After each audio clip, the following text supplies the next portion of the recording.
What is the Templeton Group financial planning process, part 2?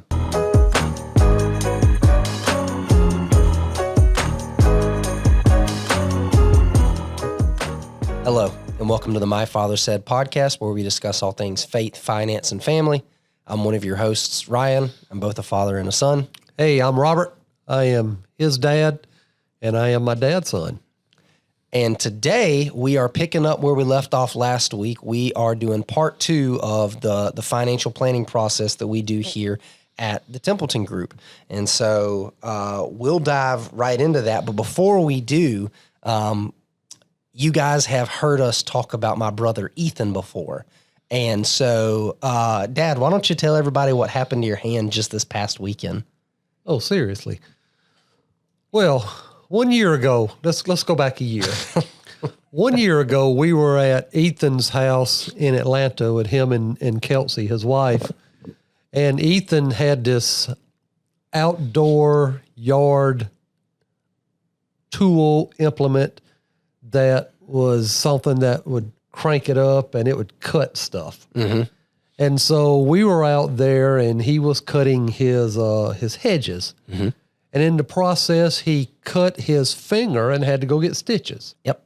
Fast forward to 1 year later. 1 year later, Ethan and Kelsey has come to our house. And we're out there doing something, and I took out my pocket knife to open a package and commenced to stabbing myself in the other hand. And 5 stitches later, I was reminded by Ethan that, hey, Dad, we do this every year at this time. It is in the Templeton blood. Somebody is getting hurt every year. Yeah. Well, you know what that means. Next year, it's your turn. I have missed it so far, so it'll probably just keep alternating between you two.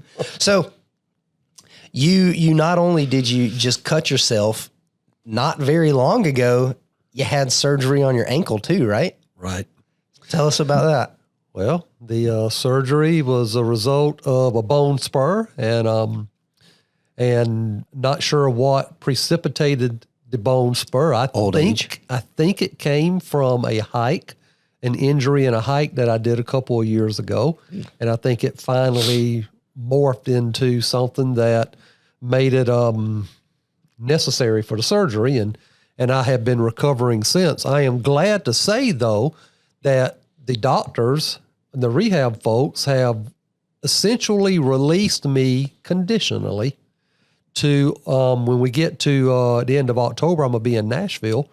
And while there's a marathon. And your mom and I are going to run that marathon, a shorter part of it. We're going to run there, what was a 5K is now a 6.14K, which is the area code for Nashville. Okay. Yeah, so they changed it after I signed up. Yeah. So that's going to be my coming back to running. That's not going to be the first time you run, though, is it? Well, no, I'm going to practice a little bit beforehand. Okay. But the official get in a race and cross the finish line, yeah, that's going to be the first one. All right. Yep. All right. In Nashville. That's good. Where they have hills. Yep. Yeah, you picked a great spot for that. Absolutely. Well, at least it's in October. It'll be cool. Yeah. So, and there'll be music. So. Yes, there'll be music. Now, you mentioned your hike is where you got your injury from your bone spur. Is that also the same hike where you got bit by that snake? Yes. Bit by a snake, bone spur, surgery, you stab yourself. This is good. I'm beginning to lose enthusiasm for this. Once you start saying things like that, I'm starting to think about this. But yeah, I'd forgotten about the snake bite. Yeah, I remember that. Yeah, I had forgotten about that. Yep. Good thing it didn't get its teeth in me. Oh, okay, yeah. Didn't really get it. Yeah. Okay. Yeah, good thing. Well, enough of that. Now we will jump into it. So last week we finished off with step 5. This week we're going to do the next 5. We'll jump right in. Step number 6 is fund Roth IRAs if you are eligible to do that.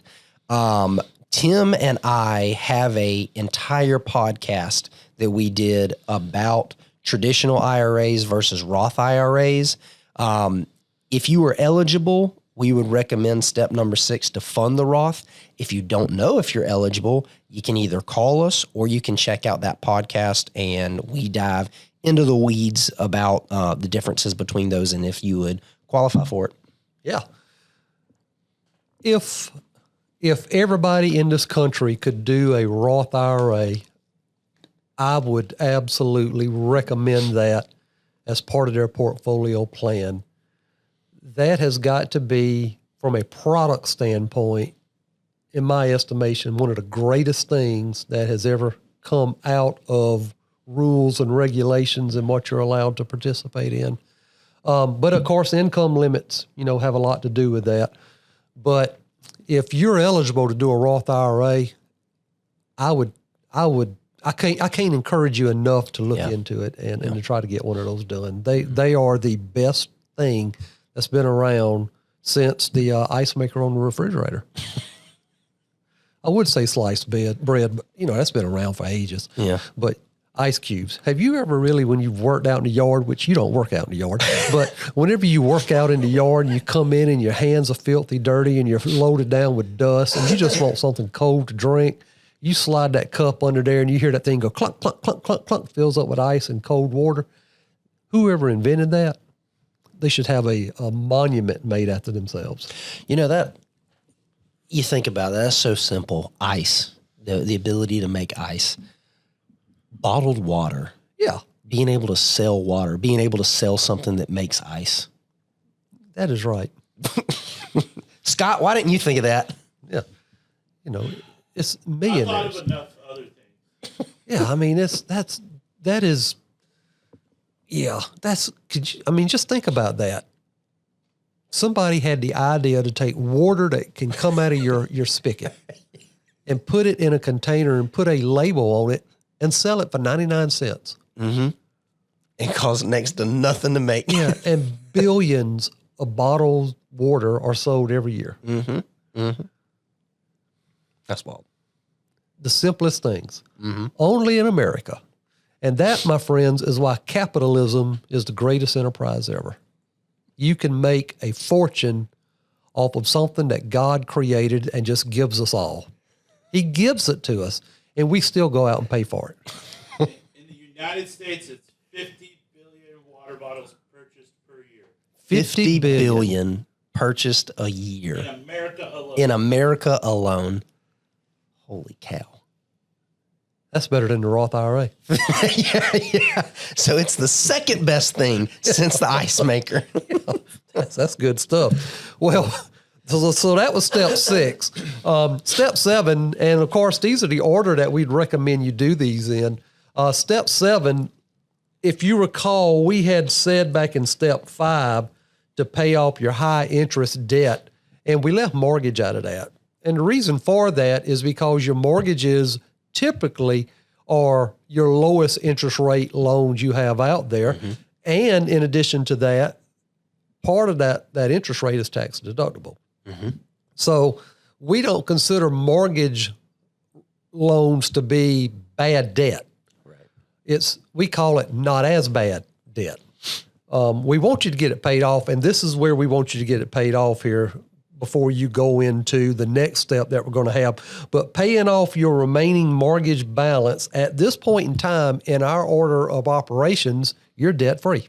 Mm-hmm. There's nothing left there as far as that you're obligated to go out. So every dime, every dollar that you make from that point forward, you can put towards either your lifestyle or you can put it towards your financial plans as far as retirement savings or college funding, whatever it might be, buying a particular item.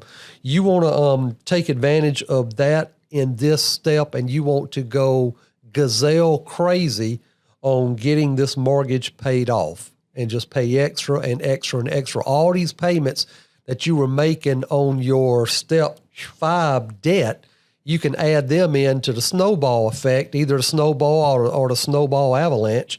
You can put that into that particular practice and get this debt paid off. So when people ask us where in the lineup do I pay off my mortgage, this is where you find it. In our 10 steps that we have, we put it at step number 7. Right. Yeah. And I mean, you got to think about it. It sounds kind of like a no-brainer, but everybody, or not everybody, but the majority of Americans are just like, 30-year mortgage, I'm going to pay on it for 30 years, and that's just kind of how it is. But if you pay it off early, not only do you free up whatever that mortgage payment was to either increase your lifestyle or increase your savings or whatever it is, you also save however many thousands of dollars in interest that you're not going to pay over the course of that term. You're right. We did a podcast a while back where we were mentioning the amortization schedule of a mortgage. Yeah.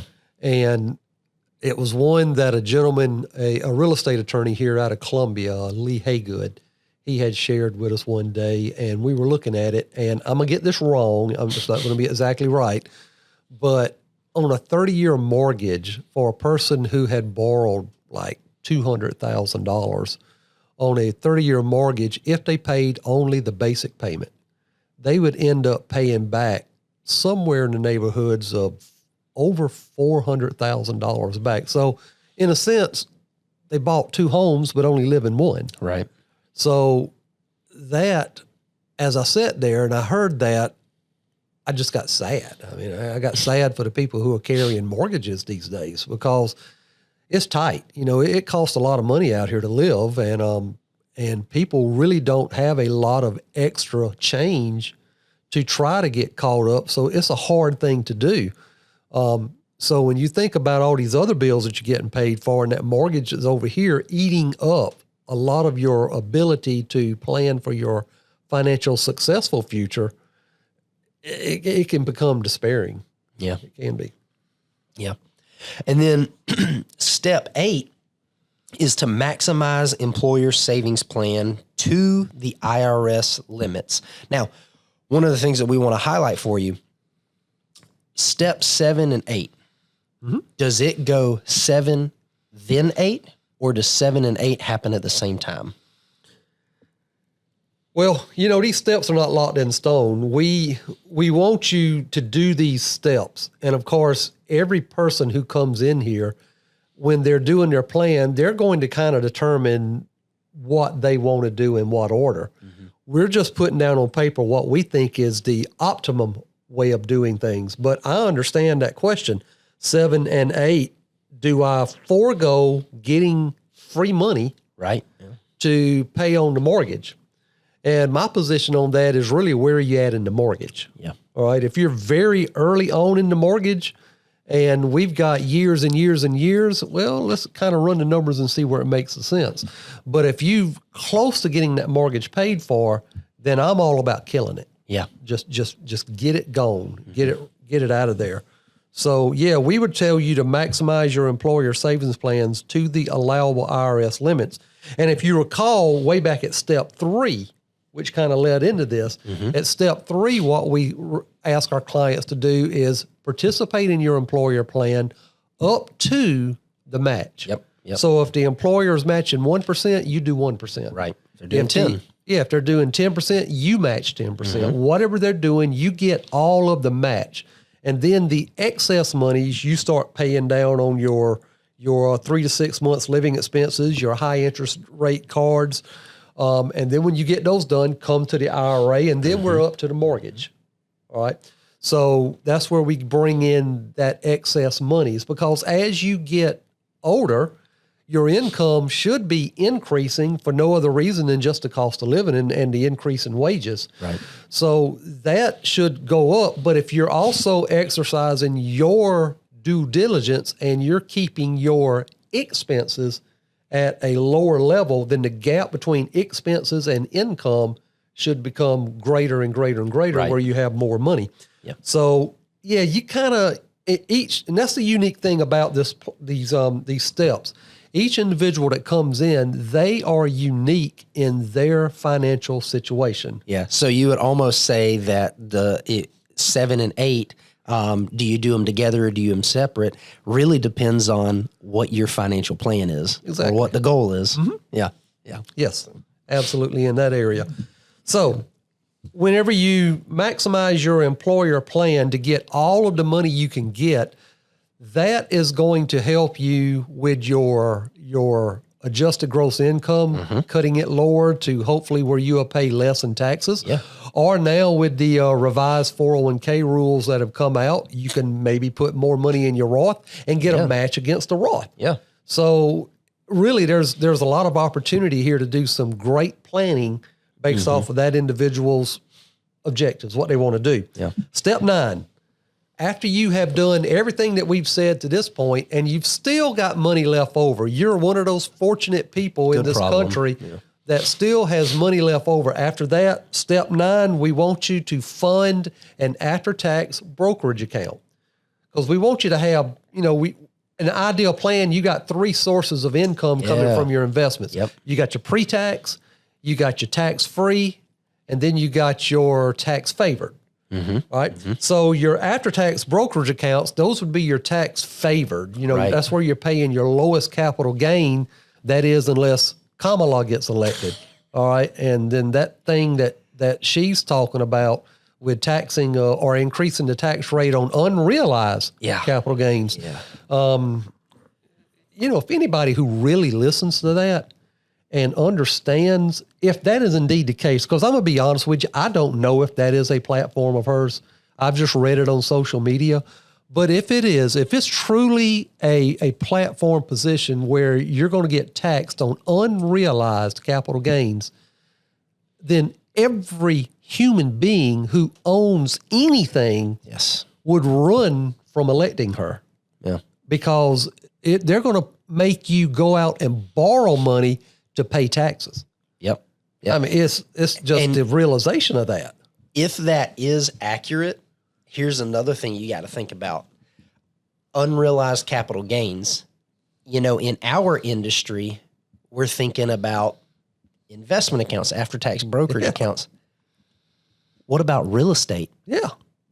You're going to have to, you haven't made any money, but your house appreciated. Now you got to pay taxes on that? Yeah. Imagine it's like when your mom and I got married back in 89 and we built our home. Our home was just a click beneath $100,000.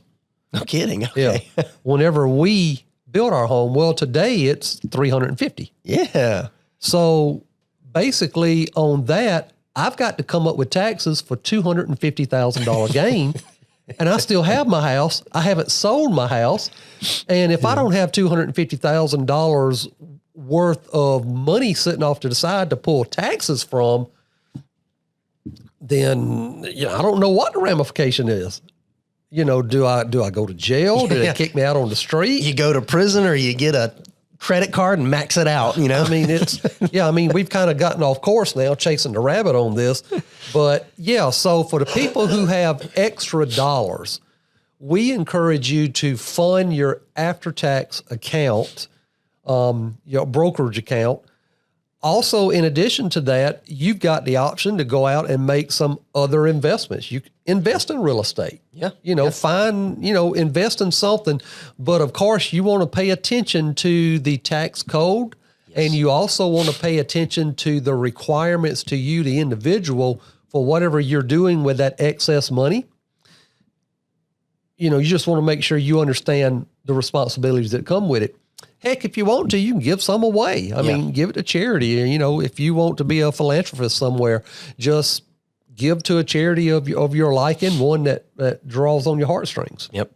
And get a tax deduction while you do it. And get a tax deduction. So that's step 9. Yeah. And then step 10, which Ryan, you're going to talk about, that's one of my favorites. Yeah. Because it's an annual thing. Yeah. Before step 10 though, so part of the reason step 9 is so important is because if you follow all the steps and you've got your employer plan, you've got the Roth, and you've got this after-tax count, you've got 3 buckets that you can pull money out of in retirement.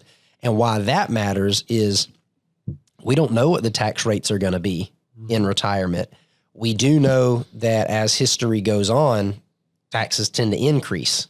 And so if you are in retirement and all of your money is in pre-tax, there's nothing you can do. If taxes are higher, you just got to bite the bullet. But if you've got money in 3 separate accounts, 3 separate types of accounts, you can pick and choose where you pull the money from in hopes of getting in a more favorable tax bracket. Step 10 is reset your lifestyle number annually as it reflects to your financial position and goals. And the reason that matters is you made the comment earlier that the older you get, you're making more money, whether it's from pay raises theoretically, pay raises or just cost of living adjustments, whatever. You're going to have more money. You're going to have changes in life. You're going to have debt that gets paid down. You're going to have kids that move out. And so now your expenses are a lot lower and whatever it is. If you do not annually look at your plan and make adjustments to it, then you're leaving money on the table, or you're going to utilize that money in a way that might not be as effective as it could be. Mm-hmm. Yeah. Whenever you first come in the door to see us in our process, the very first thing, if you recall, step 1 was we like to speak to our clients about their lifestyle number. Mm-hmm. And no one knows what that is when they come in the door. They've never heard that asked before. And so once we explain to them what the lifestyle number is, and we get this target that, hey, I'm making 100% of the dollars that I'm making is all going to my expenses. Well, we want to try to get you from 100 down to 95 or some number. And wherever you land at in your number, that's our starting point. We don't want that number to go up. Right. We want to try to get that number to maintain where it is, if not get lower and lower like a golf score. So as you mentioned earlier, as you get older and you pay off debt, and as you get increases in income, the gap between where you were when you first started and where you are should be getting wider. Mm-hmm. And at that point in time, you have options. And that's when you have money in your hand and you have options. That is one of the best feelings in the world, because for the first time in your life, you feel like you're financially in control. And so what you can do is you can decide, well, hey, I'm going to increase my lifestyle, or I'm going to go after some more of this debt. And instead of having it paid off in 7 years, I'm going to have it paid off in 4 years. Mm-hmm. What was our client's name? The Crawfords? They came in here. You remember they were a couple of weeks ago, the young couple that came in and paid off all their debt. We did a podcast with them. Oh, the Spears. Oh, Spears. I got Crawfords for some reason. Well, it'd be like the Spears. What's it, Matthew? Mm-hmm. Matt? Yeah, it'd be like Matt Spears. Just go crazy and try to just knock it all out. So, that would be something that you would have the option of doing. And when that happens, every year, whenever you're doing your detailed reviews with us, we come back and we look at your lifestyle number. Mm-hmm. And then we say, all right, Joe client or Jane client, what do you want to adjust your lifestyle number to now? Mm-hmm. Where do you want to start sending your extra funds? Do you want to pay off debt, or do you want to increase your charitable giving, mm-hmm. or are you wanting to increase your savings? What are you wanting to do, Joe and Jane client? And the neat thing about this is that Joe and Jane client are in agreement with each other. Yep. And when they walk out the door, they are in complete control of their finances, and they are happening to their finances instead of their finances happening to them. Mm-hmm. And that is the whole essence of what we try to do here at the Templeton Group. What we try to do is we want you to be in control so that you can enjoy contentment, not only pursuing your future, but pursuing your future not at the expense of living each day today. Right. That's why we always say as our tagline, pursue your objective, quit chasing returns. Yeah. So that's our 10 steps. That's what we recommend to our clients when they come in the door. That's the process. If you were working with us, this is your process. Every financial planning firm you've got has some type of process that they use, their psychology of why they do what they do. Right. This is ours, and Ryan, that's about all I've got to say about that, because I'm over here still thinking about these stitches that are hurting in my finger. Yeah. So that's it for today. This has been part 2 of the financial planning process of the Templeton Group. If you have questions or you want help implementing a financial plan, feel free to give us a call, shoot us an email. Also, if you've enjoyed this podcast, feel free to like, share, and subscribe on YouTube, Facebook, and wherever you listen to podcasts. And with that being said, I'm Ryan. I'm Robert. And this has been the My Father Said podcast, and we will see you next time.